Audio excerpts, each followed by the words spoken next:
Welcome to The Ride with Chevy and Nasty. Host Randy Chevrier and Sheldon DePastia guide you through great stories that spark great conversations. Two really big guys talking a big game. The boys are locked in and ready to go. Welcome to The Ride. All right, welcome to The Ride, everybody. Episode 56, and officially our last show of the year, but we're going to make this a good one. This is the Chevy and Nasty Christmas special, brought to you by Performance Freight Management, We Drone Real Estate Media, and YYC Calgary Business Group. Chevy, episode 56. How you feeling, brother? I feel good. And you know what episode 56 is? Famous 56s that played the game. Trey put it up. None other than yours truly. Yeah, 56. Randy Chevy. We've been waiting a year for this one. Over a year. Well, yeah, one of the many numbers I wore at the Stampeders. When we hit 60, when we hit 76, those are some of the numbers I wore. But yeah, I was one of the 56s that played for the Stamps. Sheldon, you got a couple here. Thurman, Tony Patrikowski, Scott Coe. You played with Scott. Oh, the legendary Scott Coe for sure. Who's your favorite 56? Come on, Chev. You could say Lawrence Taylor. Yeah, well, no, I'll tell you what, buddy, 56. And that's the thing with you. You have worn a bunch of numbers, but I think 56 was that your first number? Anyway, I think of you as 56. You're my 56. I think you came in wearing 76 because of Co or something like that. But to me, 92. You'll always be number 56. There you go. Can't wait to hit episode 92. But this is it's our Christmas episode. It's our final episode of the 2024 year. And what an exciting year it's been. Thanks to all of you for joining us. I see everyone there. And we have a great show for you tonight. First of all, like we said, it's our Christmas show, Christmas episode. So we got a special 300-pound poetry for you, Christmas edition. Big treat. We always say it every Monday. We're like, what are we going to talk about tomorrow? We always say the same thing. Don't worry. Something big is going to break on Tuesday. Big trade in the CFL. Also, big news in the political landscape in Canada. My goodness, a bomb got dropped on Monday morning. What else are we talking about? It's almost like Christmas came early, but yeah, second segment. Guys, we're going to have a little bit of fun here. Trey's going to be going into the second segment. He's going to put a link up there, and that could be dangerous, I guess, but we trust you guys. And if you guys want to get on the show and chat a little bit and talk to us about your favorite Christmas movie, favorite Christmas snack, or just give greetings to the Chevy and Nasty community, who a lot of you guys get to see each other's chats, but don't ever get to talk. Second segment, we're going to open it up. We're going to try to get some of you guys on. Just keep it as clean as you can, as clean as you think fits on Chevy and Nasty. And it then always helps to have a mic and some earbuds. Just saying. Yeah. The third segment, we're going to finish with our naughty and nice list. A little review of the year, things that we've talked about. Who made the nice list? Who made the naughty list this year? I guess we're going to find out. It's actually our nasty and nice list, isn't it? It's a nasty and nice list, because it's a little more special when it's us, right? Yeah, there you go. And then what's new into 2025 for the ride? This is going to be a great one. I'm excited. I'm excited because you know what? We're going to take a little break. I'm not sure if I'm excited about the break, but there's lots going on in the next couple of weeks. There's lots going on in the show. We're going to try and keep it to an hour like we do, but Trey's the one who suggested it. Maybe we could go a little bit longer. We'll see. But we're glad you're here. And I'm actually glad, Sheldon, the people that are here because it's time for the 300-pound poetry Christmas Carol edition. We won't have music today because this one's a little bit longer. But if you think about one of your favorite childhood Christmas stories, the night before Christmas, this is kind of the tempo that we're going for. So here we go. I'll start it off. It was the night before Christmas when everyone was inside. Not a listener was stirring, because they were catching the ride. The boys logged on early to the program with care in hopes that Rubio and Rob Evans and others soon would be there. Bruno and Daryl were listening, and there was Cozy laying soft in his bed, all wishing for a shorter version of a 1-hour ride up ahead. And Nana Mona in Weyburn and Ernie in Regina, who just settled in to sleep with his wife Diane's nice warm blanket. When out on the computer, there arose such a chatter. Chevy and Nasty were talking, and I needed to hear what was the matter.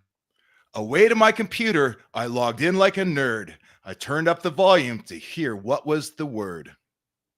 The moon on the breast of the new fallen snow. I actually don't know what that means, but I hear the show. When what to my wondering eyes could I see? It was Chevy and Nasty reciting poetry. With a full head of hair, so black and so slick, I knew in a moment Nasty's hair was no trick. More rapid than commercial breaks, the supporters they came. Chevy whistled and shouted and welcomed them by name. Hey Rubio, hey Bruno, hey Daryl and Trey. Welcome Rob and Amanda and AC and Jay Munn. To the top of the comments, be the first to chime in. Now type away, type something in. As dry leaves that before the wild hurricane fly, when they meet with an obstacle, they mount to the sky. So on to the topics. Chevy and Nasty they chewed with their belly full of treats and lots of good food. And then in a clutter, I heard on the streams, a trade has happened between two CFL teams.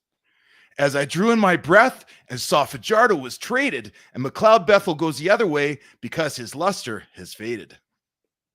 There's so much happening, so much to discuss. How could these moves be made without such a fuss? Chevy and Nasty knew this to be a topic they'd had to attack, so they told Trey to make graphics, and he had their back. But there was more to discuss. Some topics were scary. Things inside Canada's Liberal Party were no longer so merry. Trudeau alone in his home and Freeland left his big mess. He'd have to say that he was done. Surely this he'd confess. But more things going on. We could spin around like a wreath.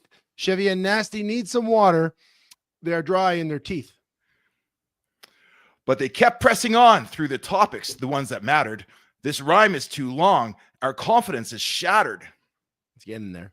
We can be chubby and plump, some jolly old rhymers. We've done this before. We aren't first timers. He spoke not a word, but went straight to his keyboard tapping. Trey's in the background, making the show happen. He won't say much, but presses all the buttons. He brings on our guests and supports these 300-pound gluttons. As we wind up the rhyme, we want to give you all our appreciation. It's the last show of the year, but we'll be back same time, same station. We do this for you, and we do it with pride. Merry Christmas to all. We hope you enjoy this ride. Oh, Merry Christmas, everybody. And Merry Christmas. Merry Christmas, Trey. Merry Christmas, Nasty. Thank you, Drew. So we're so excited that you're joining us today. So much to talk about. Well, let's start off with this poem. Dude, this is a book. I don't think I've ever taken like 5 minutes to read a poem before. Is this something it just came to you? Is this a Chat GPT special? No. How long did it take you to write this? This is Randy Chevrier special. In fact, I was looking way back in the archives to see if I could find. We had done this before on the air in the Fan 960, and I wanted to see if I could adapt an old one. I couldn't find it. We did a Halloween version, but I had to just readapt a whole new show. I wanted to pay tribute to some of our friends and guests that join us. I want to pay tribute to Trey and some of the things we're going to talk about today. And I waited till after work. I had the idea all day. I got to get this down, but I was like, I got it. I was kind of foaming at the mouth to take about 45 minutes to write this thing. I mean, it didn't just write itself. It took about 45 minutes, but I'm glad we pulled it off. We didn't even stumble too much. This was a good one. Not too bad. You did say in the original scripting, that little, originally you said, Ernie and Diane were in Saskatoon. Yes. And you rhymed with moon or something, but they're actually in Regina. So I had to come up with something on the spot. Yeah. And you rhymed there's not with too many blanket. words that you can say that rhyme with Regina.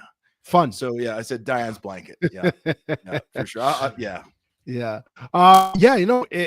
It's great. It's fun. I'm glad we did that. Like I said, a little more effort into this one. A couple of things we mentioned in the poem. I think we start with the big bomb that went off. We were going to keep it so festive and stuff, but you cannot avoid if you live in Canada or you follow Canadian politics, what happened yesterday was an absolute, not just a disaster for, I think, the Liberal Party, but a disaster for Canada. Chrystia Freeland, the finance minister, on the day she has to deliver the sort of state of the financial union address, a financial statement that was going to show that we had a $62 billion debt that we're servicing, she resigns. And she resigned because she was actually fired on Friday from that position by Justin Trudeau. He told so, her, and that's the thing. So did she resign, or she fired and she just made it public? But what I loved about it was the play on it, because this is your typical Trudeau, the true narcissist. Everything's about him, and hey, just play along. And on Friday, he calls her up and says, "You're no longer going to be my finance minister." Those of you that have been paying attention is because there's an argument about, did they promise a $40 billion deficit?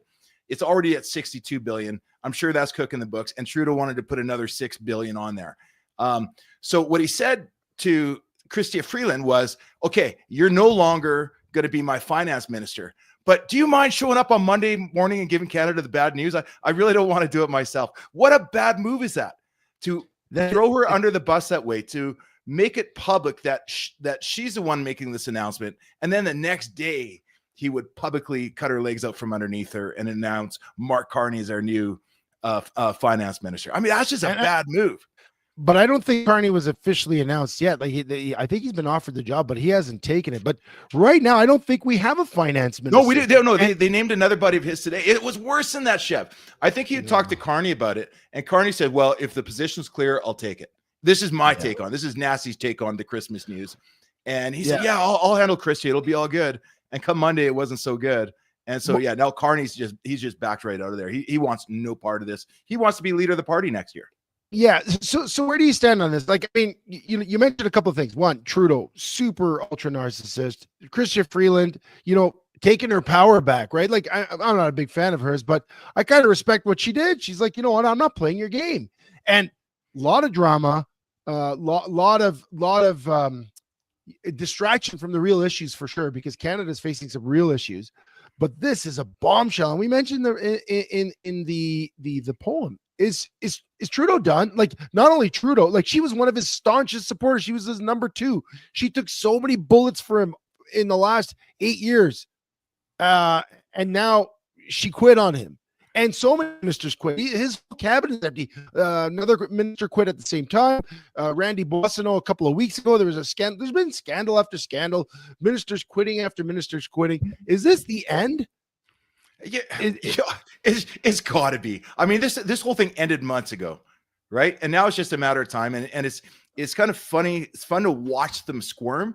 But in the meantime, we've got big changes coming in 2025, and folks will get out of politics and start looking forward to the year. I got a couple others. This is just going to speed it up. Jagmeet Singh's still going to get his pension in February because they're not going to announce the election until January.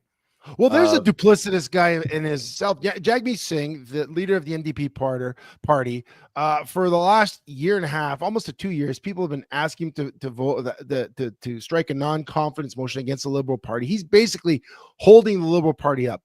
At every turn, he questions Trudeau's leadership. Even yesterday, he said, "Listen, we got to get rid of this guy. This guy is terrible for our country." And then in the next breath, they ask him, "Well, are you going to support a non-confidence motion?" And he says, "Well, all options are on the table."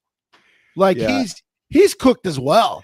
Like, this he is cooked. But as of the end of February, he's got his $220,000 a year pension for life. And the whole play, well, I'll keep my options open. And then today they came out and said, well, likely February or March. And it is so transparent what they're doing. I mean, that's just the state of Canadian politics. That's the reason we're in this trouble. That's the reason that we have a 69-cent dollar right now. I don't remember it being that bad since I was in college in the 90s. I mean, you can't even go on vacation to the States right now because it's almost like we're becoming their peso. So things have to happen. Things have to change. And I think what we saw this week is just going to speed that up. Thank God. And Pierre Poilievre today in Parliament, he said, there's a lot of distractions. The country's paying attention to the drama that is the Liberal Party, but they shouldn't. We should be facing the issues. And he talked. He had a great speech. If you go online today, take a look at Poilievre's speech in the House of Commons, talking about Canadians getting back to the dream. Like, the promise of, if you work hard, you can have a decent life, not a frivolous life, but a life where you can buy a house, you can have your kids, raise them in a good neighborhood, have a little plot of land. And this last government bankrupted that dream. He had that. But I'll get back to Chrystia Freeland, whether you like her or not. whether you support that decision or not. I mean, one thing she did do on her way out, which I thought was great, is we are going to get a new face on our $5 bill. And this is a positive thing. This is a positive thing. So Terry Fox, Canadian hero, for those of you that don't know the story, unless you, maybe Americans don't know, but Terry Fox had cancer, ran across Canada, or tried to, didn't make it. But every year we commemorate Terry Fox with the Terry Fox Run. Schools do it all across Canada. Kids get geared up. It's one of the, it's part of Canadian culture. People say, what is Canadian culture?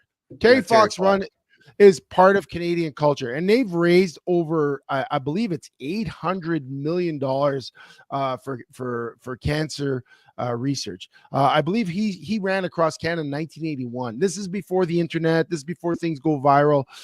This was one guy's mission, and Terry Fox, Canadian hero, to see him on the $5 bill. I think that's a great move. Sheldon, where you stand with this? Yeah, I agree. Like, there's been a lot. Our culture's changed a lot in the last 15 years, or at least since Trudeau's been involved. And I think we've been moving to that post-national state, well, where Canada's a post-national. No, we're not. We're Canada. We're built by Canadians. We're built by immigrants, but we should never forget our heroes. And quite frankly, Terry Fox, can you name me anybody as Canadian as that guy? I mean, we grew up when we were in school, you in Montreal, me in Saskatchewan, we did the Terry Fox Run. We learned who this guy was. He was probably the most famous person you knew at the time that you're 6 years old. Right. And it's just carried through our Canadian lore, a guy that went against all odds. There was no winning for him. Right. He wasn't going to buy his way out of his cancer, but he wanted to make a difference. And he sure did. He didn't make it all the way across the country. And it started as a small thing on the West Coast, but he just kept going every day, one leg hopping with his prosthetic leg until he just couldn't do it anymore. And to me, I mean, he's one of the biggest recognizable heroes in Canadian lore. And absolutely. I would have given him a bigger bill. I would have given him the 20. That's the only difference I would have done. Post-war hero, Terry Fox is the biggest. Terry Fox is the biggest. The pride of Port Coquitlam, British Columbia. Are we calling? So we got the loonie, we got the toonie. Is the $5 bill going to be called the Terry, or is it? I think we can start that right here. The Terry. I like the Terry. You got a Terry. I don't even have a Terry in my. I'm dad. I'm dad. I got 3 kids. I don't even have Terrys. I don't even have loonies in my wallet. Speaking of loonies, woke up to some loony news. CFL big trade. Trey put it on the chat today. Montreal Alouettes send Cody Fajardo to the Edmonton Elks, and the Edmonton Elks send McLeod Bethel Thompson to the Alouettes. Now, we knew that there was a potential that Bethel Thompson was on his way out. We've been talking about this the last few weeks. If you follow our show, we've been really talking about Trey Ford, the Edmonton Elks, the rebuild that's got to go on there, and it was going to be on the shoulders of Trey Ford. We knew that McLeod Bethel Thompson, his future was cloudy. Well, today it's clarified. He is gone. He's gone to Montreal. But the curious thing is the Fajardo move. Sheldon, where do you sit with this? I'll tell you, Chev, when I first saw this, when this first came across to my attention, I couldn't figure it out. Like, honestly, I was like, all right, who got better? Why? I jumped onto Twitter, and there's a lot of people saying, oh, it's a good move, but the Elks fans are hating it right now. The Elks fans wanted to see Trey Ford. So it took me a little bit. I think I've got a couple of theories on why they made this trade and why it might actually turn into a good thing. But the first thing that came across my head is why? Who wanted this? Who asked for it? Did it have to happen? Did anybody get better? Chev, what's your take on it? My take is this. Listen, the Edmonton signed Trey Ford, and they gave him the keys to the Porsche, and that's it. He's going to be the starting guy going. That's what they told him. That's the plan. But you got to be smart. In this league, you got to be smart that, first of all, Trey Ford, we talked about it last week. He gets hurt a lot. He hasn't completed 2 seasons. He's played 18 games in 2 years. Okay, started 18 in 2 years. He got hurt many times. He's a mobile quarterback. He runs a lot, but he also gets hit a lot. I personally don't believe the body of work is there to just hand him the keys, but they're going to do that. But any smart GM, and Ed Hervey in Edmonton is a smart GM, needs a more than serviceable backup. They've had bad backups before when they know what happens. But they knew that McLeod Bethel Thompson was not happy with the situation and he wanted out. So they got rid of him. Great move, bringing a guy like Cody Fajardo. The Fajardo thing is curious to me because really, when we go back 2 years ago, Montreal being sort of that laughing stock heading into the playoffs, he was the guy that delivered them the Grey Cup. Like, they had great defensive play, they had great receivers, but Cody Fajardo delivered them the Grey Cup. And they were a few plays from going back there this year with him. You know, and he had a pretty decent season. Like, so McLeod Bethel Thompson threw for 3,700 yards, just about. He's fifth in the league, and he's second in touchdowns, 24, and he missed half the season. Fajardo, 3,100 yards, not as many touchdowns. He had 16, but the thing that's waiting wings for Montreal is Davis Alexander, who took the place of Fajardo when he got hurt. So I guess Montreal is seeing the same thing that they see with Trey Ford. We got a young guy. We want him to be the starter, but if he falls flat on his face, we got someone to back him up. And I can't understand, in Edmonton especially, why like, you know, I know Trey's up in arms, and I know I'll tell you. Why? I'll tell you why. Why. Because he doesn't have the body of work, because nobody trusts him. All he's done in the last 2 seasons is whenever there's an injury, he goes in and has the best record of any starting quarterback in the Elks organization. Yeah. But they keep his window is about this big. If things start getting foggy on the outsides, they're going to yank him and they're going to put in Fajardo. Well, they haven't said that. Fajardo's only 32 years old. He is not done going for the starting position. They need to pick a starter so that they can design an offense around it. And I'll tell you what, this move, they paid him starter money, but you cannot convince me that having Fajardo in the locker room coming off of 2 very successful seasons, and yes, he is a good quarterback, no doubt.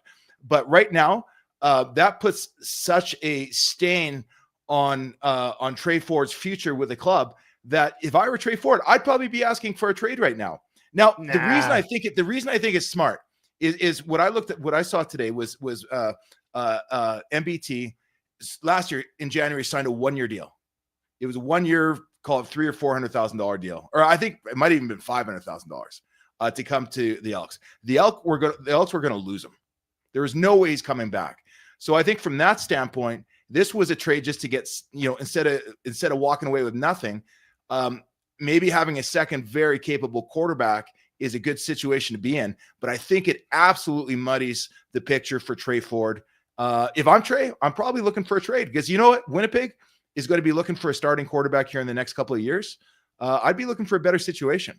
If I'm a free agent, it is exciting to see a Fajardo go to a team with Fajardo, but the new kill him culture, I don't know, man. I've got some questions. I mean, it's just, I don't think that's how you handle a starting quarterback. Yeah, well, the GM's job is not to make you happy. The GM's job is to bring competition into the room to push you. If Trey Ford can't handle competition, then he probably shouldn't be the starting quarterback. I mean, listen, in 2010, I signed a contract before free agency started.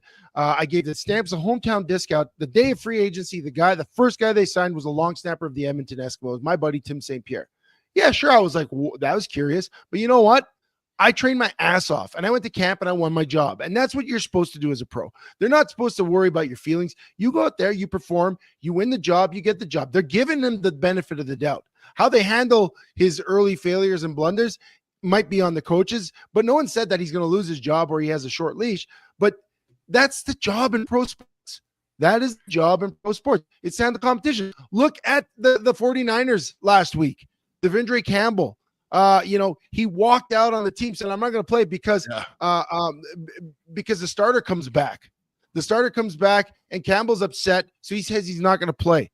John Lynch lost his crap. The GM, John Lynch, president of football ops, took the elevator down, kicked him off the field, and now he's going to be suspended. I mean, if you can't handle competition, and we had Demetrius Maxey on. And we're going to release that next week.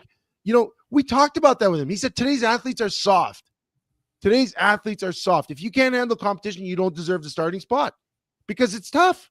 It's tough. And I think if Trey Ford's feelings are hurt after they paid him a whack of money, after they said you're a starter, and they're hurt, he doesn't deserve to be the starter. And he's I think it's more than feelings being hurt. It is non-confidence vote. There's the same reason Chrystia Freeland walked off the field. Listen, guys, I'm your guy or I'm not. And you're kind of our guy is not a good enough answer for Trey Ford or for the fans of the Edmonton Elks. Yeah, I think they were clear with him. I just think that they're not ready for a guy like Fajardo to come here. Piss and vinegar. Like Fajardo's not ready to be a backup. I saw his Instagram story today. He is ready to compete. And that's what the Elks want in their locker room. They want quarterbacks competing. And if there's a chance that Fajardo's going to be better than Trey Ford, I think both of them are going to be playing because they're both injury-prone guys. I think if there's a chance, even a chance he's going to be better than Trey Ford, he's going to get the nod, and Trey Ford's going to get washed into the mess behind. So I don't know. We'll see. Anyway, it wasn't a very good Christmas present for Trey Ford. I see we got a lot of thoughts. Jamin's thinking he's going to join his brother in Winnipeg. That could be happening. This could be a part of a bigger move. But you know what, guys? We're going to take a break. While we do, Trey's going to start putting up some of the links. Second segment, guys, we're going to put it open. If anybody wants to jump on, like Chevy was saying, it really helps if you have earbuds or headphones, just so we don't get the feedback. But it works on your phone. It works on your laptop. It works on your iPad. So right now we're going to go to break. Again, if you guys are enjoying this, make sure like, subscribe, and and even share. Let's get this off to some of your other peeps that might be awake right now. You can find us on Facebook, Instagram, X, and all the other channels where you usually find your podcast. But with that, we're going to take a break. And when we come back, let's see which of you we're going to get on the show. We'll be right back on the... Performance Freight Management is a global logistic freight shipping company that will handle the entire shipping process for any package to any country. Whether it be a simple truck shipment from your office to Toronto or your company importing generators from China, PFM Freight handles it all. We have the expertise and technology to handle any shipping requirements. Skip the guesswork and let us take the shipping pain off your plate.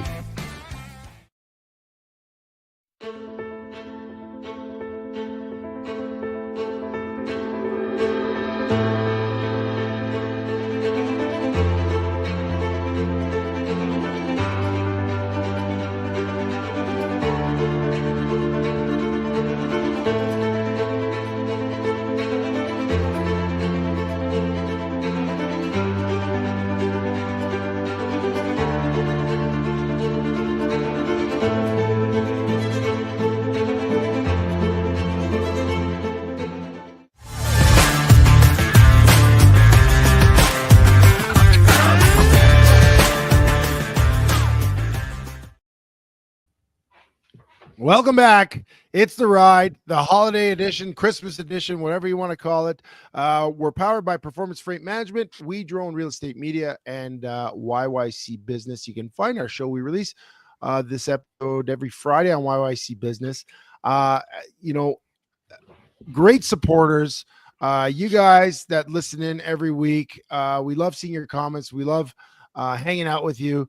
It's Christmas time. Really, I don't know, like there's two ways this can go at Christmas. It could be very fun and celebratory and festive and really kind of getting immersed in it, or it could be stressful.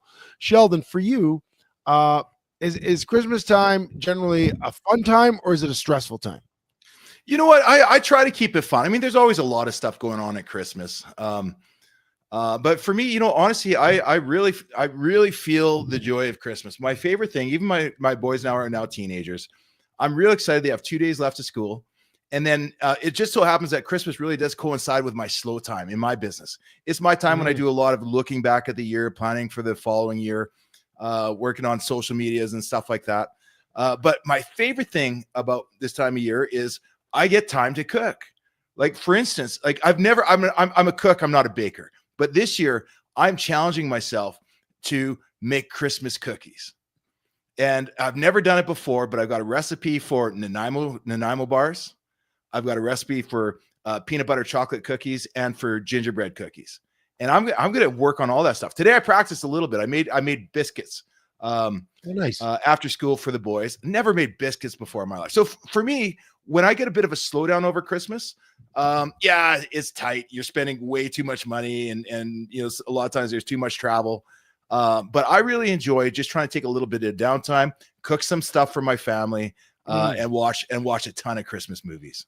Yeah. What movies have you watched so far? Like which is the couple that you've been into so far? Well, you know what? I actually watched one this weekend that I thought I guess it's a movie. It's really cool. I don't even know what it's called, but what it is, the premise of it is it's a murder mystery. And what they do is in this one, they murdered Santa and you had to figure out who killed him. But what they did is they had a whole cast of actors with a script, but they bring in two actors that don't have a script. They don't even know what it's about. They know it's a murder mystery, but they don't know what the roles are going to be. And they got to figure out from scratch. So this year's Christmas murder mystery was with Jason Bateman and Maya Rudolph. And they're funny. Oh, and they just improv so well. Like it was, and of course there's cameos and people coming in out of the show, but it's so raw. There's some groaner moments that don't exactly work, but then you got these hilarious moments. And for me, watching stuff like that, I don't know, it just kind of gets me in the spirit, right? I still like go ahead. I was gonna say, speaking of cameos, we got a cameo here. We got Jamin gonna join the show. So Trey, let's put Jamin on. Jamin, welcome to the show. Welcome to the Christmas. Hey guys, how are you? Hey, Merry Christmas, Jamin. Sorry if you get a lot of noise. Is that your squeaky toy? That's my squeaky toy. So Prince had a seizure tonight, and now he's in his play mode, of course, right during this time. But that's okay. That's awesome. Okay, well, tell us what's your favorite Christmas movie? My favorite Christmas movie. Well, this is kind of why I put this on. If you can see that, it is. Is that Rocky and Bullwinkle? That's the moose from Christmas Vacation. Oh, there you go. Oh. You know the moose glasses. Yep. So that's definitely my favorite one. And then another favorite of mine is Four Christmases, just because I think it's hilarious. Because that's Christmas time when you have many Christmases. It's a good Vince story. Vaughn. Vince Vaughn. Hey, Jim, I'm going to get you to tilt your screen down just a little bit so we can see a little bit more of you. A little bit. There you go. That's perfect. That's perfect. Good. So Jamin, go ahead.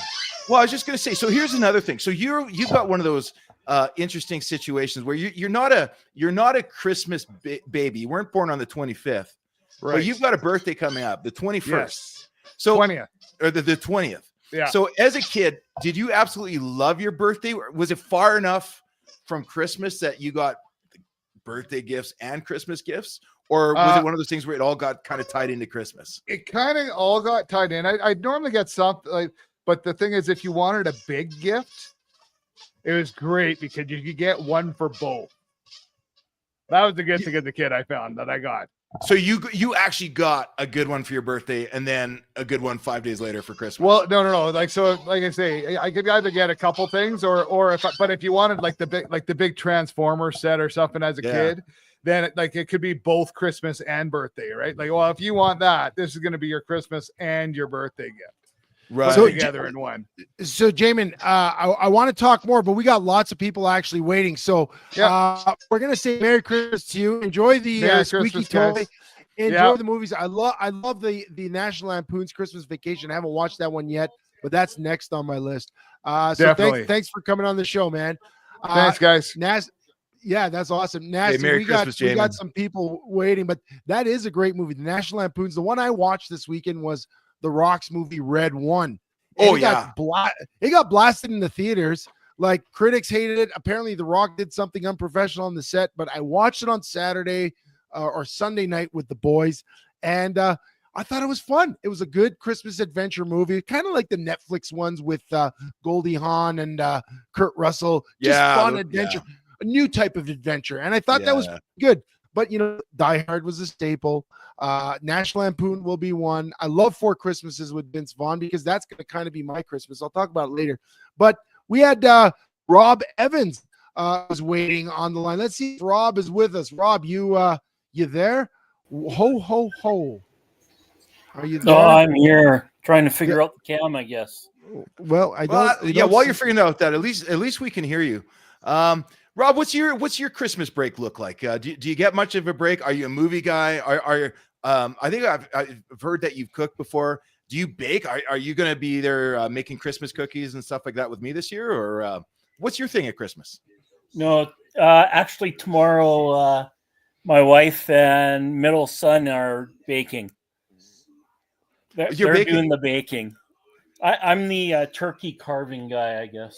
And cookie quality control, right? Well, Just to make sure that the exactly. kitchen's not putting out bad stuff at Christmas. Exactly, because you don't want to send out overcooked cookies. No. Now, for those of you that don't know, Rob is also the fire chief in Redwood Meadows. Rob, are you working shift on this, or your entire family works? I believe you guys all work the same shift. Are you working on Christmas, or what's the story there? Well, because we're volunteer, Chev, we're always on, right? Right. So Okay. as you're always on. If you're at home, you're on. Okay. But we do have duty shifts, duty crews. And on Christmas Day, our family always picks it because we're in town. All of our family is in town. So if the pager goes off, we're first up for sure. Okay. So and that's not for the 911. That's not for the 911, but that's actually for any calls, first responder calls you have to go out to, or what are you on call for? So our area is the west end of the Sutina Reserve, Redwood Meadows, Bragg Creek, down Highway 66 into K Country. So we get all the tobogganing accidents out Highway 66, stuff like that. It's kind of sad, but we usually do a house fire on Christmas Day. Yeah, it's usually good for one. I can't remember one in our response area, but we'll go mutual aid. We'll take our tender, our water truck, and help out Springbank, like Elbow Valley, Rocky View Fire, Foothills Fire. We'll help them out with water supply. Usually is the type of call we get. Yeah, I guess because everybody's got houses full, cooking. You've got everything plugged in. A lot of X factors, I guess, over the Christmas. A lot of times people will go out skiing and leave something in the fireplace, or they'll have a chimney fire they don't know about and go off skiing. And the next thing you know, the neighbor's calling in the house on fire. Yeah. Oh, that's crazy. Well, Rob, we wish that it is a quiet Christmas for you. I hope you get to enjoy the time around the dinner table with the family. And if a call comes, you at least had a chance to enjoy the dinner, so you don't have to go back to the cold dinner like many a time at the fire hall. Chevy, you've been out of the hall too long. You said the Q word. Yeah, I know. Oh, I know. Yeah. That's like that's like the S word at the end of a hockey game. That's 3-0, and you're just hoping that the young guy can pull off the shutout. I said it there. Yeah. So by saying shutout, I think I just unjinxed you, Rob. I think you're good. Yeah. Okay. Yeah. Good. You're right. I was out of the hall. Actually, today I was at the 911 center and I said hi to Erin for you. And she said she's going to say hi to you for me. So there you go. I was talking to Erin tonight, actually. So there you go. Right well, they miss you out there. And we're so happy you joined us tonight, man. Merry Christmas. Sheldon, I'll let you let Rob go and we'll get to our next. Rob, thanks so much for joining us. I hope you and your family have an amazing Christmas, and we'll catch up with you in the new year. Right on. You guys too. Okay, right on, brother. Thanks, Rob. We got Tamron and Drew waiting next. Is it Tamron and Drew, or is it Tamron yeah. and Drew? Oh, there we got Tamron. Hey guys, what's going on? So Trey's girlfriend and roommates, I guess, best all friends. Roommates. Yeah, best friends, roommates. Is Trey doing a good job? Is he on the is Trey on the naughty or the nice list? We were going to ask you this. When I saw your names come up, we have to find out what type of dude Trey is. I think we would more. I think we would have different answers. Okay, Tamron, go ahead. Tamron, go ahead. I need an example of each. Let's hear it. I think he would be in the middle. Oh. So what kind of guy? I don't know how long you guys have been together, but what kind of guy is Trey? What can we expect from Trey around the house in over the Christmas season? Is he going to be baking you guys Christmas cookies, or is he just going to eat everything that you guys made or bought? Does he put up decorations, or does he leave it to you? We have like a 1-foot Christmas tree sitting right beside our fireplace. Drew and I did decorate it. Trey didn't put any funds in to purchase the Christmas tree or put it up.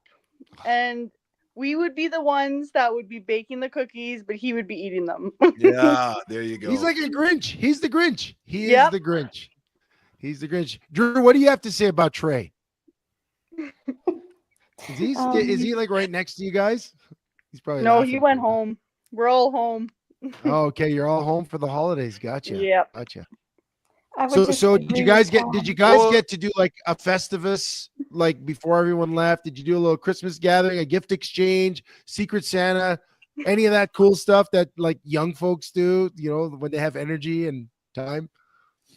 I would say we didn't this year because we're all broke college students and we need to save our money for tuition and textbooks next semester. But I'm sure we will go for a nice dinner when everyone gets home. Right. I'll tell you what, guys, if my Christmas baking turns out, no promises, my first time doing it, but if my Christmas baking turns out the way that I hope it will and the way I see it in my mind, I will send you guys home with a nice little cookie box for Christmas, complete with a little bow and all that stuff. Not to show Trey up, but just to guide the young man, right? You got to have more skills than just your golf game and your producer game. You got to make sure you're taking care of decorating that tree, putting lights up on the place, and do a little bit of cooking. Yeah, get off the naughty list, Trey. That's it. Well, guys, thanks. Go ahead. What is it? I actually am a Christmas baby. Okay. So, no way. December 25th. I am. Okay, tell the story then, because I've heard mixed things from people, but I think, tell this. What is that like? Do you look forward to your birthday, or do you feel like it's kind of lost in the wash? No, I look forward to my birthday. There's lots of different things that my family does so that I feel celebrated. But the funny story when I was born was we were actually at the hospital, and I guess when my mom gave birth to me, my dad was actually watching the World Juniors preview. So that's the big joke in the family. Oh, hilarious. Chevy and I have had episodes where we talked about if you get that call, it's a playoff game and you have to play in the playoffs, but your wife's going to have a baby. Do you play? Do you not play? But apparently we said we'd play, but your dad was like, yeah, you know what? Or we said we wouldn't play. We would take a playoff game off. I think we said that. But your dad's like, no, it's World Juniors. Sorry. Let me know how it goes. Text Pretty me. sure it was a good year that year too, so I don't blame him. Whatever. There you go. Right on, guys. Gonna say thanks for joining us. Merry Christmas to both of you. I hope you have a wonderful holiday and great New Year coming up. Thanks, you too. Thanks. Okay, Merry Christmas. Merry Christmas. Bye. All right. Well, that was kind of fun. I don't know if we have anybody else on. I was going to tell you, we started by asking if it was stressful or not. I mean, it sounds like you're into it. Like, I don't have time to bake. Like, I got to tell you, like this week I'm working all week. We're doing the show. I've got a couple of, I went to meet someone yesterday. I went to, just catching up on a couple of things. I don't have the boys this week. I actually get them back on Christmas Day, but my next week, it's hectic, but I'm not stressed about it. It's hectic, but I'm driving to Red Deer on Friday, go see Brittany. We're going on Sunday to watch the Oilers game in Edmonton. We're coming back to Red Deer for Saturday night. Sunday, I'll be in Red Deer. Monday, I drive home so I can fix up my house for Christmas. But I'll drive back to Red Deer for Christmas Eve, spend it with her and her kids. Christmas Day, I drive back to Calgary to get my kids at about 3 p.m. from their mom's house. Then at 10 p.m., my sister is coming in town with her 3 daughters. And then that's 10 p.m. The next morning, we're getting up, the whole crew, we're all driving to Drayton Valley to have Christmas with Brittany's family. So they're taking us all in. They're taking me in, my boys, Brittany, her kids. We're going there for 3 days, come back to Calgary for 2 days. Then we're going to do New Year's Eve and New Year's in Red Deer with Brittany and her kids. And then my sister leaves, and that's like the whirlwind a week that I'm going to have. You know what, Chev? I used to have too much stuff going on at Christmas too. And I get it. Like, realities are realities. But I think we're going to take a break. But when we come back, I'm going to tell you about, that's when we started our family. That's what our Christmases look like. Family Regina to Edmonton to North Battleford. And we made a choice to simplify it because we could. It was an option for us. But I like quieter Christmases. And if I get the downtime, and even when it's a little bit busy, I'm still going to make the downtime. Much like you're going to Oilers game. That's awesome. I'm going to watch the Oilers game at home, and I'm going to cook. And that last year, those who listen to the show, our family had a traumatic event, right? My sister lost her husband a few days before Christmas. So this is the same sister. She just wants to change the scenery. And she said, Red, she's like, I don't want to be in the house at Christmas. I just need to get through the first year, all the anniversary. She's like, I just want to be with you in your tiny house with your tiny tree. I'm like, let's do it. And it's gonna be. At first, I was stressed. I'm not gonna lie. At first, I was stressed because you know the size of my house. Yeah, You know, yeah. I get stressed about that. Where am I gonna put everyone? It's winter. It's not like we can just kick the kids out. But you know what? We're gonna just be together. And I talked about it last year. The day before everything went down, we talked about this. Is your joy? You see it right behind me, right there at the top. It's about finding your joy, and it doesn't matter how packed your house is going to be. It doesn't matter if you had a chance to make cookies or not. You make joy with the people that are around you, and you make choices. And for me, at first, I was super stressed about this. I was like, "Oh man, this is gonna be nuts!" Like, I got to go here. Gotta go. And I'm just like, you know what? Everyone's going to be together. We're going to have a great time. There's going to be some bumps and some hiccups, but those are stories. It's the ride, right? I'm definitely going to be on the ride for the next 2 weeks. I'm going to need the break that we have from the show because I won't even be home. But I'm excited. I know you're excited.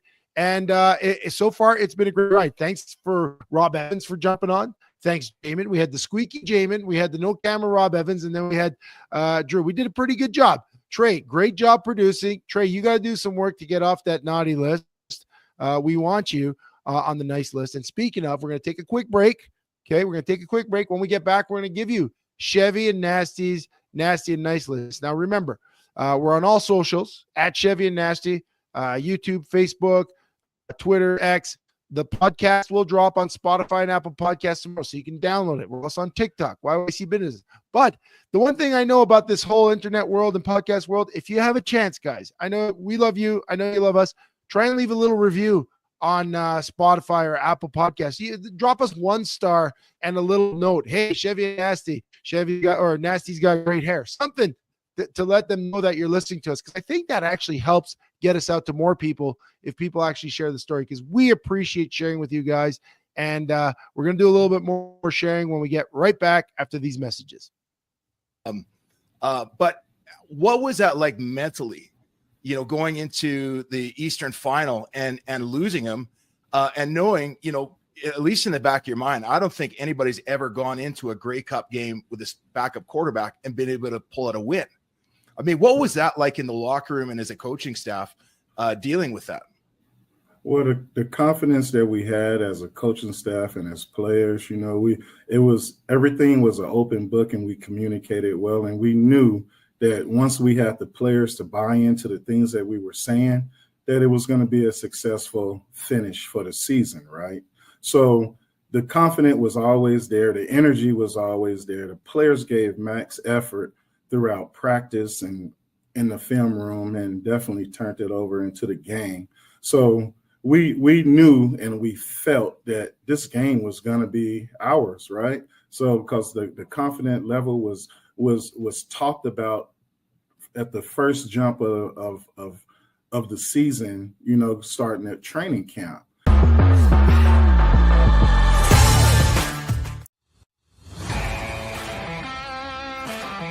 Performance Freight Management is a global logistic freight shipping company that will handle the entire shipping process for any package to any country.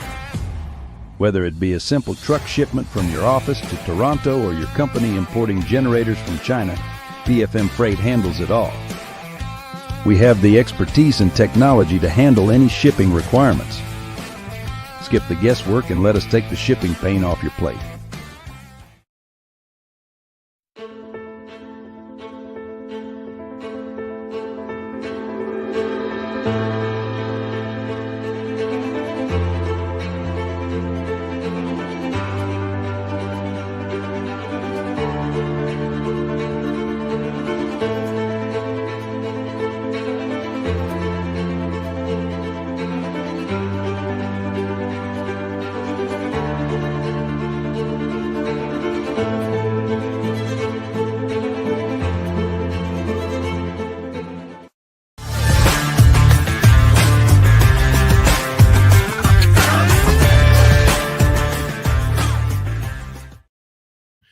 Just a little tease from the show we did with Demetrius Maxey the other week. We will be releasing, I don't know, this week, next week. We're releasing that one on the 23rd. We're giving, and the reason again, let's be honest. We forgot to tee it up. We're not gonna sugarcoat it. We were a little naughty there. We were too good to get to the commercial. It's going to release on the 23rd. As Trey mentioned, it's our little Christmas gift to you. We interviewed our former teammate, defensive line coach with the Toronto Argonauts, Grey Cup winning Toronto Argonauts. Really great insights. We talk a little bit about Edmonton today and the quarterback trade and things that they got to go through. It's going to be interesting what happens in Edmonton. But D-Max was in Edmonton before he came to Toronto. He talks a little bit about that and the atmosphere that was there that just got changed, right? So there's a lot there. It's pretty cool. We're releasing it on the 23rd. Again, like and subscribe. That's how you'll get that notification that it's dropped. We're going to drop it on the 23rd. Trey's going to put it together. Another thing we're excited about, on Monday, we had a great interview. Yeah. Great interview. This one's going to drop in the new year with Maven Maurer. For those of you who don't know, Maven Maurer used to be known as Mike Maurer, one of Nasty's former teammates in Saskatchewan. Also known as the Wolverine. The Wolverine. Because when two we were teammates, teammates, 2 Grey Cups, most outstanding Canadian, 12-year career in the CFL, 3-1 record in mixed martial arts, real diverse background, including military, fire, and EMS. But this year, Mike Maurer, and I think the transition was long that it became Maven Maurer, is female, trans woman. And we talked a little bit about that because Maven Maurer went back to her 20-year Wall of Fame Grey Cup celebration with her old BC Lions teammates as Maven Maurer. It's the first time that her old world and her new world collided. Been getting a little bit of attention in the news. And I'd been talking with her since the summer because I really want to tell a story, a personal story. There's so much noise, right, Sheldon? We always talk about the noise, right? Like people form opinions before they even know or before they're exposed to something. And we just want to have an honest conversation. I thought, well, quite honestly, I just had a ton of questions. Like, yeah, that's the sort of thing. Like when we were in the locker room 15 years ago, that wasn't a thing. I mean, so it certainly wasn't talked about. But I knew Maven back when she was Mike. We're roommates on the road for a few games. So for me, it was just fascinating because my first opportunity just to sit down with a former teammate that went through a whole different life experience than I did. And guys, is fascinating. Still just as dynamic a person. Some amazing stories. We talked everything from long snapping to now she's a train conductor. We talked everything from then to now and everything in between. Amazing story. You guys for sure want to catch that, but that'll be coming out closer to the new year. Yeah, that'll be in the new year for sure. Next week is going to be D-Max. And like we said, we're committed to trying to bring you some good content without interrupting the flow of the live show. And the one thing we do in the third segment of the live show before we let you go, it's the Chevy and Nasty, not Nasty and Nice list. So here it is. It's the Nasty and Nice list. Do you want to start with Nasty or Nice, Sheldon? You. Let's go back and forth. Let's start with a nice one. Let's start with a nice one. Nice. When I look back on the course of this year, one of my favorite events, and of course, Chev, when we started this podcast, it was just to, get reconnect with teammates and friends and stuff. But this one event that we held really opened up the doors in terms of what we could do. And it was the first live event we did with the help of Daryl with Performance Freight Management and the movie night that we had at the Cochrane Movie Hall, where we brought in about 130 guys, 150 guys. We fed them. We watched the Fall Guy, Brandon Gardner, the Hall of Fame rodeo announcer, Brett Gardner came in as a speaker. For me, dude, that was the first time where I felt like, oh, I love this community. I got to meet guys. I got to meet Rob Evans. I got to meet people that we just saw in the comments. And I got to meet him firsthand. For me, that was like a magical kickoff to the year. I love the event. And I hope we do more of them. Yeah, I agree. That was so fun. That's where we met Trey. I became our producer. It was kind of a relaunch for us, right? We had just left that NGBN TV network. Yep. We wanted to do something grassroots. We felt for the year that we were with the network, it was always big events, which no problem, but we wanted to do local stuff. And this was our first foray into local, and it really felt like we gave back and saw some people that I hadn't seen in years. I had seen some friends that, they don't listen to the show necessarily, but they really enjoyed that night. We got a lot of positive feedback. Again, it was a nice night. I saw some firefighter buddies, including my friend Lloyd, who's no longer with us. It was the last time I had seen Lloyd. But yeah, I thought that was great. Brett, did a fantastic job. The prizes, the sponsorships, like we had everything. And I thought it was great. And again, that's where we assembled the team. Daryl, Trey, yourself, and mine, and that's the team on the ride.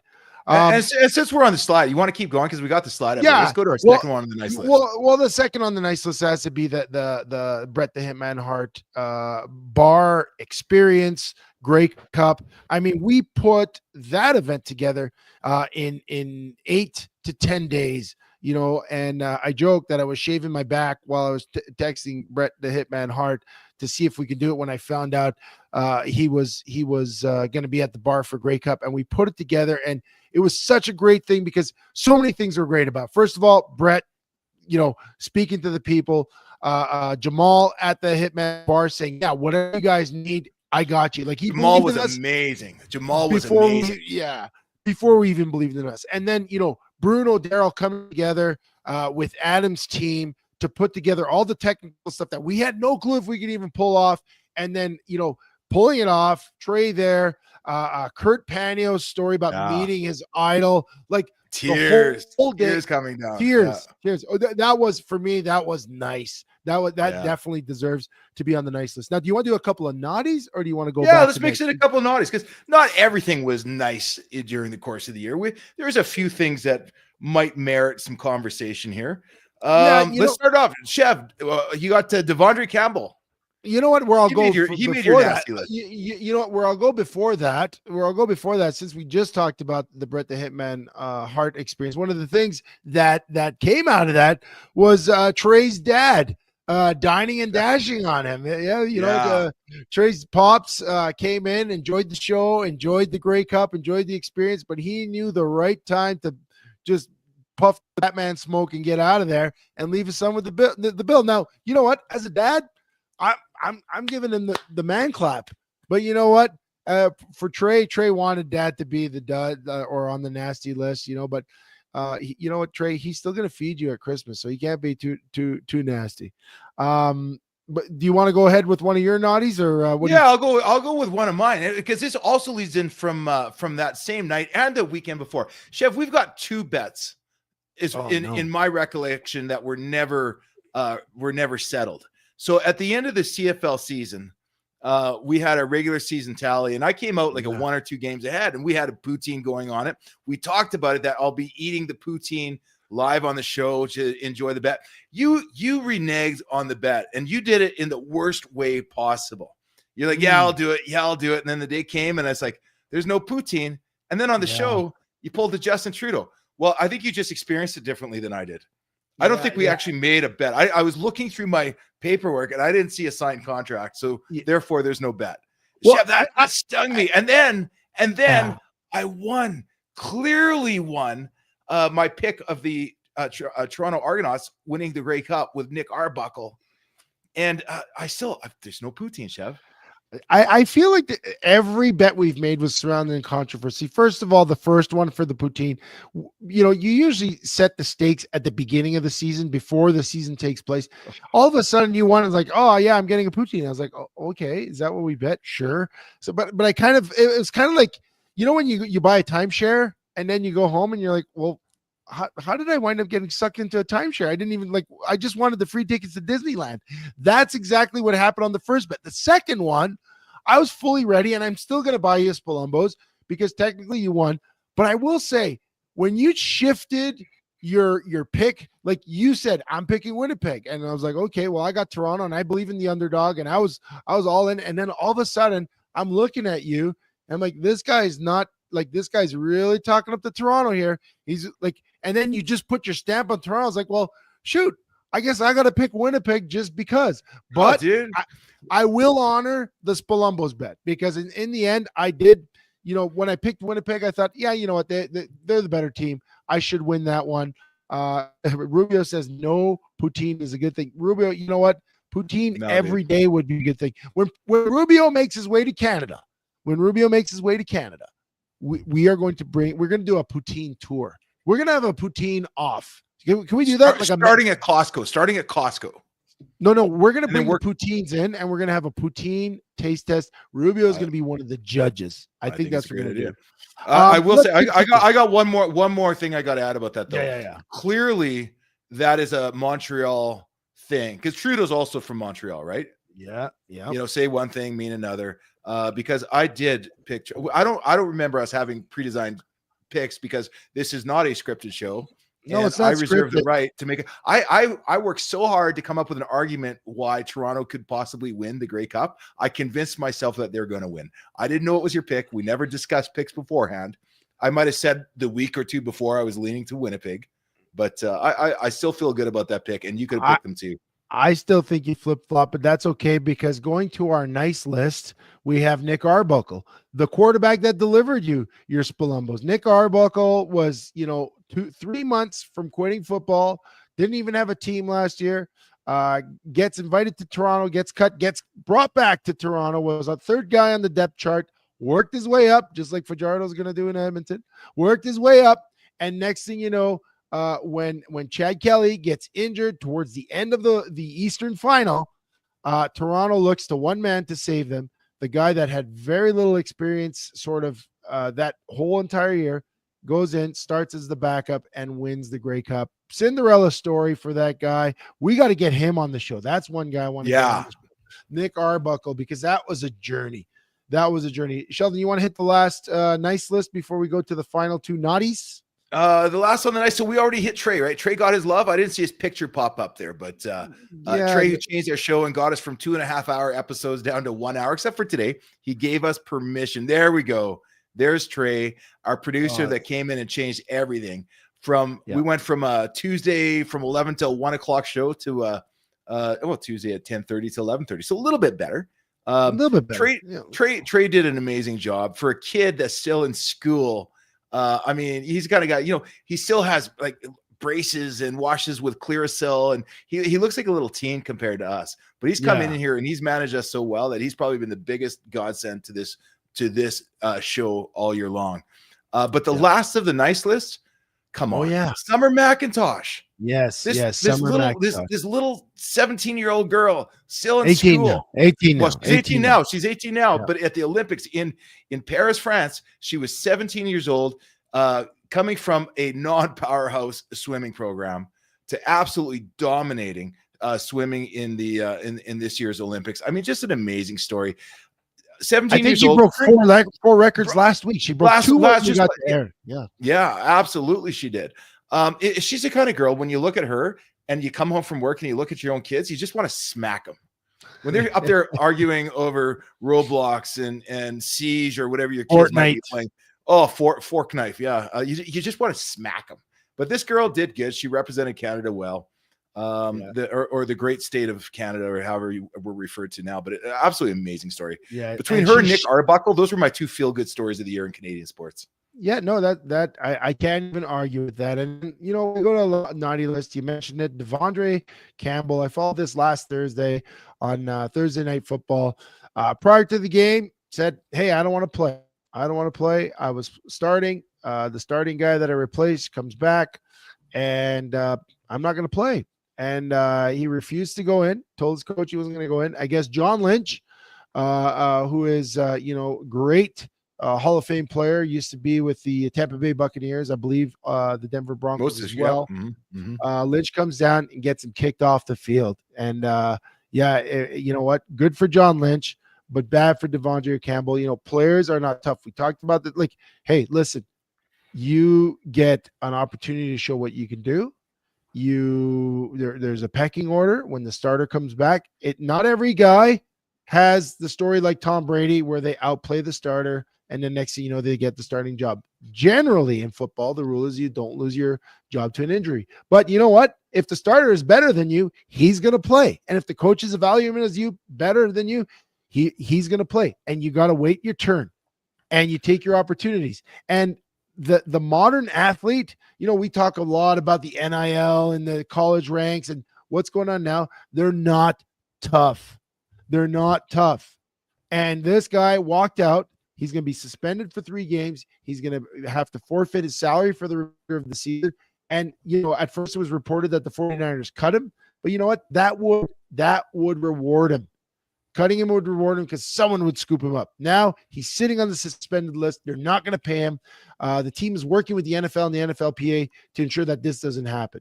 Like, it's a team sport. Like, yeah, none of us want to be backups. I didn't want to sit on the bench in 2014 when my team won the Grey Cup, and I was clearly the better long snapper.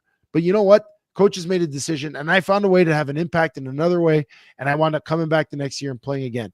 So I have no space for this guy. You know, not only that, wasn't there a little bit of instant karma? I can't remember the starter's name that famously tore his Achilles on the sideline in the Super Bowl last year. He came back, started this game, but didn't he go out of this game? Didn't he get injured again, banged up again? Yeah, he get hurt. He got hurt again. Trey will flash. You just don't know when your opportunity. Dre Greenlaw got hurt. Yeah, Greenlaw. Yeah, you just don't know when those opportunities are going to come. And the selfish move of taking a penalty if somebody gives you a shot after a play that hurts your team when you just got off the field, getting your ego in the way of being the best player you can for you don't know when that next shot's coming. Yeah. Brock Purdy did not even know if he would survive training camp. Yes. You go about it and you approach it like a pro. Yep. And if you approach it like a pro every single day, every single snap of every single game, people are going to take notice, and you will more than likely get your opportunity. But it's not going to be from Salk on the sidelines. I've never seen anything like that. And yes, Maxie said players are softer today than they were when we played. But you know what he also said? We were softer than the guys in the 70s and 80s. And that's also the truth, right? But granted, if you ever look at a guy that played in the 80s and 70s, all their fingers are all mashed up and they got limps. And so maybe it's not all a bad thing, but I can't wrap my head around that one. But you just described what Trey Ford's going to have to do, whether he feels heat from Fajardo or not. He's going to have to be tough. He's going to have to show up, be a pro, play hard, do his job. And if he does his job, not worry about the competition, he should be fine, right? I'll tell you what, you told a personal story. I'll tell a personal story. Yeah, go ahead. When I signed with the Stampeders, when I came from Saskatchewan, the first signing after I got there was Demetrius Maxey. I'm like, cool. Me and D-Max have played together before. The second signing after that was Hall of Fame legend Joe Fleming, defensive tackle. And I was like, what? I just signed with a team, and there's two guys that are future Hall of Famers. Where do I fit in? And I just continued my training, and I just continued my hard work. And by game one of the season, Joe Fleming was a defensive end. You know, now when we went to 3-4 on second down, I had to come out something. I get a sack I had like 6-7 sacks my first year here. But they were all on first down because I got yanked on second down a lot. But the point of the matter is, you can't control what management's going to do. You can only control how you respond to it. And it might feel good to pull that pity party and show all your followers on Insta and Twitter, just how you're affected by it. But really, it's when you can inspire the people around you and show that you can play in any situation at any time. That's where you open up opportunities. So that's my speech on that. And you know what? That's great because his teammates noticed. And right after the game, they called him out. George Kittle called him out. Everyone called him out. And they said, you know what? He needs to be gone. He needs to be traded. Last naughty list, Aaron Rodgers. Now, we've talked about Aaron Rodgers a lot. He was supposed to be the savior to the New York Jets. Last year, first game, tears the Achilles. Miraculous healing. Like for a guy, I believe he's 44 years old. Fantastic job coming back. But definitely from the coach getting fired to the offensive coordinator being demoted to the GM being fired, it was a train wreck.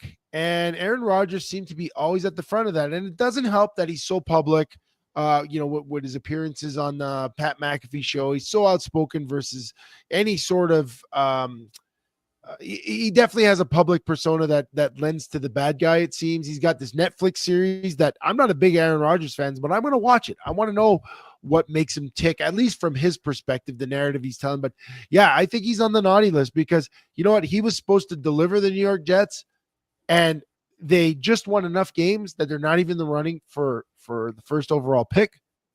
They've got nothing. The cupboards are bare. They got Devontae Adams, but who knows if he's going to stick around. And I think it's all because of him. You know, I think he's the worm in the apple, and he's on the so you think, you know what? I'll tell you what, he's an easy target to hit on that, right? But if I'm looking at the New York Jets and I do just a little bit of the Google, a little bit of the Wikipedia. I don't think that he's the worm in the apple that brought down the Jets. No, they were down. I think he's a symptom of the problem. Things didn't work out, and he's an easy guy if you don't agree with his politics or his positions on or his attitude. He's not the warmest guy, as we saw. A bad hug got a coach fired earlier this season, I believe. Right, an awkward hug. Threw a couple of receivers on the bus under the bus early, like some things like that you're just like, well, we talked about that. He made our dud list for calling out his guys. We always thought, quarterback. But I am going to watch that Netflix. I'm going to watch that. So Brian Urlacher came out today and spoke up for him on an interview I was watching. I think it was on Fox or something like that. And then I saw some clips of him on his Netflix special doing his ayahuasca thing, feeling at one with the universe. He's an interesting dude. I'm going to reserve judgment till I get to know him a little bit better. Yeah, very much like the Ricky Williams back in the day, right? Very misunderstood superstar, came to the CFL. People wanted to hate him just because he was Ricky Williams, and yet Ricky's a great guy. From all intents and purposes, everyone that I know that's ever met Ricky knows he's a fantastic guy. Went back to the NFL, revived his career for a few years, and he's doing his own thing. And some people don't fit the mold of the professional athlete that wants to talk football all day and wants to be loved by everyone. Some people just want to do their own thing. They want to live in the mountains. Like he wants to live in Wisconsin where they got guns. I think he talked something about guns. He's like, yeah, we don't have much home invasions in Wisconsin. You know why? Because everyone has guns. You know where they have a lot of home invasions? In New York. No one has guns. So he's got some opinions that may be polarizing for some people. And I appreciate that about him. But that's why, for me, I have a judgment, but I'm willing to change my judgment. So I'm going to watch his show. But for now, he's on our naughty list. Sheldon, we're almost at the end. This is the last episode of 2024. We're looking forward to 2025. We're going to drop that Demetrius Maxey next week on the 23rd. So mark your calendars. It's coming out. It's going to be good. Sheldon, what are you looking forward to in 2025? 2025, Chev, I think the biggest thing for me, if we're talking about the show, I want to find a way with all these amazing guests and all the amazing viewers that we get on a weekly basis. I want to do more stuff in the community. Like this started, like we talked about, it started you and me just hanging out and talking. I want to get out there more often. And when we go for that Spalumbo's sandwich from the bet at the Grey Cup, I want to invite people along too. I want to do more of these events, get to know more people, and give more people an excuse just to go out there and experience the good and the joy. Like the world's been so backwards the last few years, but I get this feeling that things are turning around. The truth is starting to be spoken again. People are starting to have conversations. Politics have been so divided, but now it seems the picture's clearing up. Social issues have been so dividing, but I felt good having Maven on the show and just getting people talking again. Because you know what happens, Chev, when you get people from all different backgrounds together in a room, as long as it's not family at Christmas where they fight over politics and religion, good things happen when people actually have a conversation face to face, nose to nose, eyeball to eyeball, and not as keyboard warriors throwing opinions out when you're just surrounded by people that agree with you. I'm looking forward to bringing more of that to our city and our country next year. Yeah, no, I appreciate that, especially the part about doing more live events. First of all, you know what? One thing I got to show, I didn't show my Macho Man shirt that I'm wearing. I forgot. It took me a whole year. This is like, I wanted to wear this for an entire year. I've been waiting to wear it. I got it last year before Christmas, but there's a Macho shirt. But yeah, no, I'm looking forward to some live events, more live stuff. That's very empowering. It feels like we're making a difference and we're connecting. And this community that we have is about connection. I feel connected to everyone that shows up on Tuesday, but sure do feel that when we get in a room and we do something fun, whether it was like the Hitman or the movie. So a couple more events like that. We're in the works. I'm also looking forward to more interviews. We tried to find a way to get good quality interviews in terms of how do we do it? How do we do that without disrupting our live show, that, our energy, we're Chevy and Nasty for a reason, because we have fun together. And now we found a format where we're going to record the interviews and release them. And I'm looking forward to going through the Rolodex and saying, hey, this person's interesting. This person's interesting, and going on. And now that we've done a couple, we realize an hour flies by. We have great conversations, great stories that spark those great conversations. And that's what I love. That's what the ride started as. And I believe we're going to bring more of that in 225. And of course, hopefully we all have our health, we all have our happiness, and we can be right back here next year talking about what a great year 225 is. So that's what I'm looking forward to, and more fun with the ride. Yeah, right on. Guys, I think that's about all that we have for this week. But on behalf of Chev, Trey, myself, our executive producer, Daryl, guys, we just want to thank you for making this year so amazing for us, because it really was. There's a lot of growth, a lot of change happened this year, and we couldn't have done it without you guys. I love that we see the same guys every week jumping on with us. Honestly, I couldn't appreciate it more.